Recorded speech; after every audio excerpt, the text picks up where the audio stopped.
5 months ago I showed you a video, my first real estate investment. I basically showed you the numbers, why I liked the deal. Since then I've made some more investments, and today I'm going to the notary to sign my fourth real estate investment, another multifamily house. First I'm going to show you the deal just for raw numbers. I'm not going into detail yet. I'm going to make a bigger video on that, but today I'm just going to show you why I like real estate, especially why I like my kind of real estate that I'm buying, why you should probably do too if you're a small investor like me. Now first, for property, I'm buying it for 89,000 euros. The loan is 98,000 euros that I'm taking on from the bank. And now that you might think, wait a second, that's more than the property. Well, yes, because the boiler in the house needs to be switched, I'm taking on a loan of 20k out for that. But the good thing is, that won't have to happen for 1 or 2 years. So in the meantime, I don't have to put any cash into this. The loan will directly be paid on the purchase price. I will get 9k out of this, which I then can use to pay the side cost for this, which is only gonna be a 5% purchase tax, because the buyer is currently taking on the real estate agent fee, the notary fee,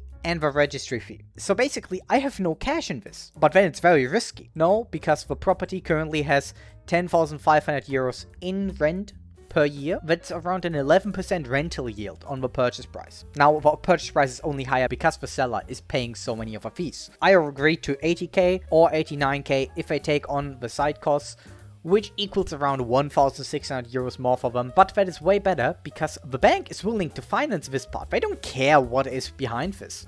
They just see all the purchase price is 89k. And as long as the bank thinks this house is worth around that much, they're willing to loan you on that 89k. But even if you buy it for 80k and then say, well, you think the house is 89k, can you loan me those 9k? No, that is very difficult. Small things like these allow you to buy more property faster. It's 3 units, which makes it a bit better. I don't want to have it all in one unit, because what happens if one of these units go out? Well, then my access goes away. If 2 units are rented out, I can pay off the loan. So I don't want to have 1 unit and I'm at risk of going bankrupt on this thing.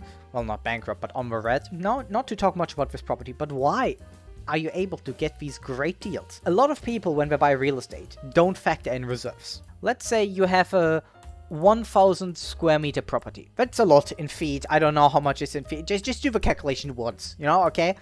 I did it before here. 184 equals 1,980 square feet. And of course, now you say you get 5 euros per square meter.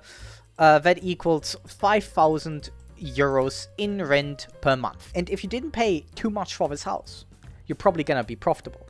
Now, for me, currently, my interest rate that I get at my bank is around 4.6% plus 2%. Oh, what did I do? Okay, this is supposed to be a percentage, right? Ignore these things. I don't know what the eraser is. All right, we have an eraser. Oh, no, okay. You know what? Forget it. So for a property to carry itself for me, it needs to have around a 6.6% rental yield just to carry the loan. Now, that is not what you're gonna get in a lot of cities today. Now, of course, you could say, oh, well, but what if you only pay down 1%, you get a bank that does that? Okay, 5.6%, but still, that is not a great deal. If that is where it depends on, 2 or 1%, that is not a great deal. But what a lot of people ignore, like, well, I have a property, 6.6% rental yield, 6.6% loan, the house pays off itself. No. Because what you forget, it's a house, it's not a stock. And these 1,000 square meters, stuff is gonna break. Toilets are gonna leak. The roof is gonna need to be redone sometimes. Here you have the issue.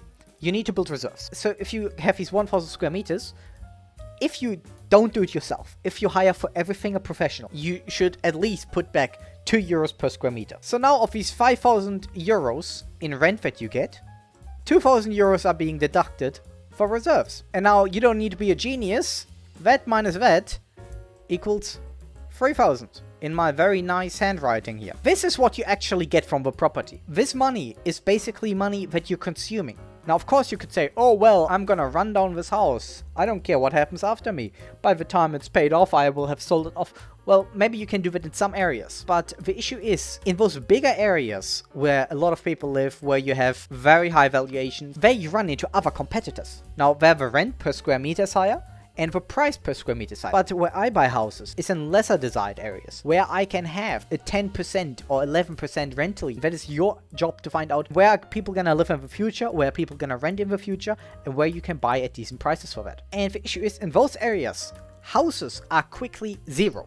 For example, I just showed you, I'm buying this house for realistically 80,000 euros. Let's say the roof is gonna have to be redone. That's another 20,000 euros. That quickly makes the house worth 60,000 euros. And if houses get too cheap, banks are not willing to finance it. To process a loan, if it's 50,000 or 200,000 euros, it takes the same amount of work, but it doesn't get the bank the same amount of money. So they say, okay, we're not going to do any loan below 50k. So quickly you're approaching unsellable territory where you're going to have to go down in price even more because the seller isn't going to be able to get financing. So they're going to say, okay, look, I can only put my own money in this. Sell it to me for 30k. And if you're saying, oh, well, I'm going to get on the real estate ladder by buying an apartment in a big city where I need to put 100 euros per month in. No, you're young. You need cash flow now. You need cash to buy the next property and the next property and the next property. You can't have book appreciation. And then we come back to the cash flow problem. If you have to put back a lot of money for professionals, that quickly makes it so that your money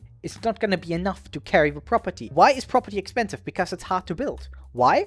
Because costs are high. And these equal costs, materials plus labor, carry back into reserves.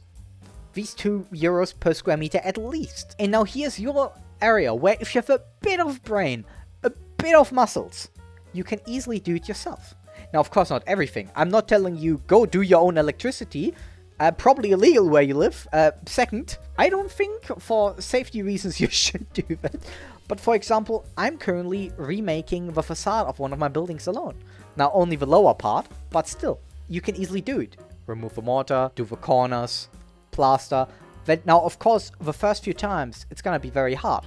But there's tutorial, there's YouTube, there are courses you can do. And just to give you an example how much money you can save with this. I had to redo the lower part of my facade. And I didn't even have all the tools. So remember, this is me buying the tools for the first time that I'm going to use for next time. For removing the plaster, remortaring the bricks, replastering, they would have charged me 10,000 euros. And when you then think, okay, you're buying in cheap areas where houses are worth 100 to 80,000 euros, this is a huge amount of a house. This is not economically valuable.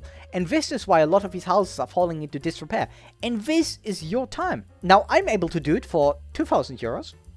Because I'm buying the materials myself. And this is with me buying the goddamn tools for the first time. So realistically, if I would do it again, I would be able to do it in like 1,500 euros. Now, why is that the case? A lot of the costs are regulations, social security, stuff like that. Because of this 10k guy, I'm not saying he's ripping me off. All I'm saying is, he has to have 2 people hired, who he needs to pay full-time, social security. So when he's buying the same materials as you, 1,500 euros, he's gonna give a markup to you for that because he has to put a guarantee on it that if something breaks, even if it isn't his fault, it's the materials, he's gonna repair it. So realistically, he's gonna charge you 2,500 for this. Well, then he has to pay his 2 people. Let's say that's another 5,000 euros. That will maybe take 2 weeks. He has to pay them 5,000 euros for them. And that also includes social security, etc., which you don't have to pay if you do it yourself. You don't have to pay anyone social security. You're not paying into retirement for that, but you're not gonna get anyway. So you're saving already this money, or at least a part of it. And now he also has to make a profit, otherwise he won't do this. That's another 2,500 euros.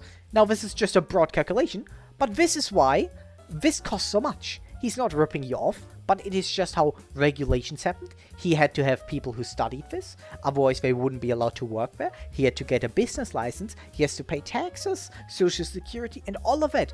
And you can save all of it by just doing it yourself for 2k. But now comes the market. The market sees this house, well, the facade has been redone. I would have to pay 10k to do this myself, so the value increases by 8k. Broad calculation, but you never get what you pay into a house out. If you redo the roof for 20k professionally, the house is not going to be worth more 20k. Now, this counts less for stuff like roof, facade, etc. than like, I don't know, wallpapers. Wallpapers are not worth anything, basically. You should do it as generic as possible, but at least with stuff like facade, roof, everyone just thinks, okay, I'm going to have to pay so and so much more, so I'm going to deduct that. But let's say the market just says your house is worth 8k more because of this. So instantly, you gained 6,000 euros in value by just doing it yourself for a month. That's not a bad salary.